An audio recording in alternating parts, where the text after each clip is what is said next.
మీ అందరినీ చూసిన సంతోషంగా అలసట మర్చిపోయానేమో. ఎప్పుడైనా అంతే కదా, ఎప్పుడైతే ఎనర్జెటిక్ ప్లేస్కి వస్తామో మన అలసట అంతా పోతుంది. అది మామూలే. మనకి ఇష్టమైన చోటుకు వస్తే మనకు కష్టం అనిపించదు కదా.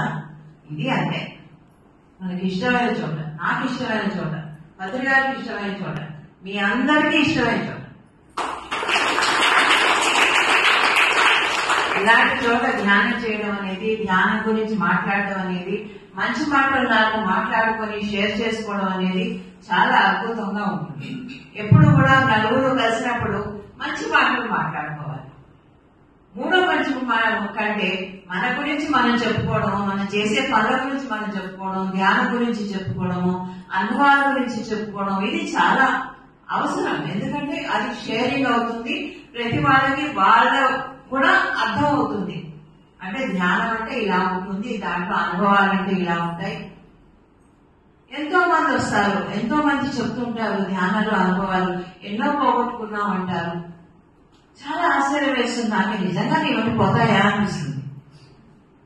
అంటే అంత ఎదిగిపోయింది ధ్యానం. పత్రికలు చెప్తుంటారు ప్రతి వాళ్ళకి ధ్యానం చేయండి, సర్వరోగ నివారణి అని. అది కరెక్ట్, అది అబ్సల్యూట్లీ కరెక్ట్. అది నమ్మి చేయాలి. నమ్మకుండా చేస్తే ఏదో చేస్తున్నామని చేస్తే కాదు, నిజంగా చేస్తే కనుక, నమ్మి చేస్తే కనుక అన్ని రోగాలు పోతాయి, అన్ని బాగుంటాయి.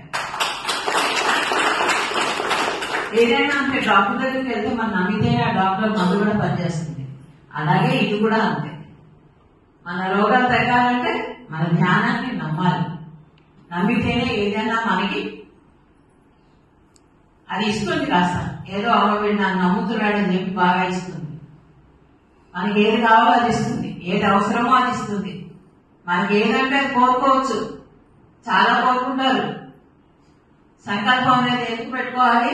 మన ఎదుగుదలకు పెట్టుకోవాలి, ఆత్మ ఎదుగుదలకు పెట్టుకోవాలి సంకల్పం అనేది.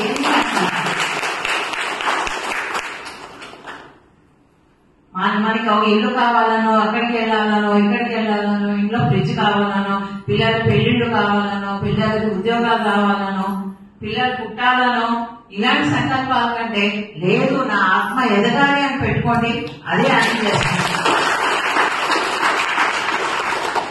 అప్పుడు అది అన్ని ఇస్తుంది. మీకు ఏమేం లేవో అవన్నీ ఇస్తుంది. అది అన్ని బై ప్రోడక్ట్స్ అన్నమాట. అవన్నీ మనం ఎప్పుడైతే ఆత్మ ఎదుగుతుందో ఇవి ఉన్నా లేకున్నా మనం లెక్క చేయం. ఎందుకంటే ఆత్మ ఎదుగుదలని కోరుకుంటూ ఉంటుంది. ఆత్మ ఎదుగుదల ఎలాంటిది అంటే, చిన్న ఎగ్జాంపుల్ చెప్తాను. ఒక గ్లాస్ తీసుకోండి, గ్లాస్ లో ఒక ఈగను వేయండి. ఈగను వేస్తే వెంటనే ఏం చేస్తుంది? ఈగ బయటికి పరిగెడుతుంది, పారిపోతుంది, ఎగిరిపోతుంది. మళ్ళా మనం ఆ ఈగని తెచ్చి పట్టుకొని వేసామనుకోండి, మళ్ళీ పారిపోతుంది, మళ్ళీ పారిపోతుంది, మళ్ళీ పారిపోతుంది. మనం ఏం చేస్తాం? ఆ ఈగని అక్కడ పెట్టి పైనుంచి ఒక మూత, చిన్న అట్ట ముక్క పెట్టేస్తే అది ఈగ ఎగరు. ఎగిరినా ఆ అట్ట వరకు ఎగిరి కింద పడుతూ ఉంటుంది, అట్ట వరకు ఎగిరి కింద పడుతూ ఉంటుంది. అదేం చేస్తుంది? తర్వాత కొంతసేపటికి ఆ ఈగ ఏమనుకుంటుంది? నా హద్దు ఇదే అనుకొని ఏం చేస్తుంది? ఎగరు. ఒకవేళ మెల్లిగా మనం తీసేసినా కూడా ఎగరడం మర్చిపోతుంది. ఎందుకంటే తన హద్దు అదే నిర్ణయించుకుంటుంది. అలాగే ఆత్మ కూడా. ఆత్మ సహజ స్వరూపం ఏంటి?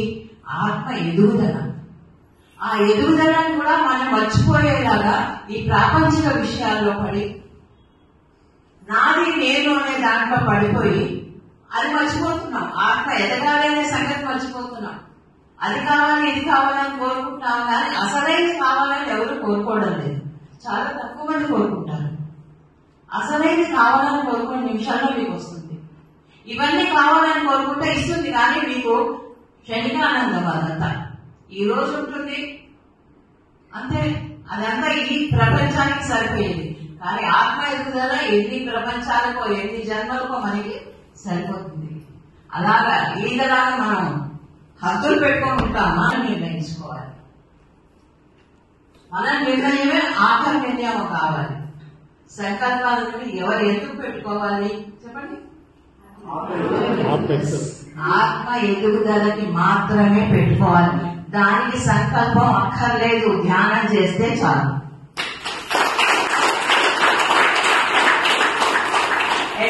అందరికీ హాయ్, నేను మీ నిరుపమ్ని. Please subscribe to KV9 news. Like చేయండి, షేర్ చేయండి, మా మిత్రుల్ని ఆశించండి.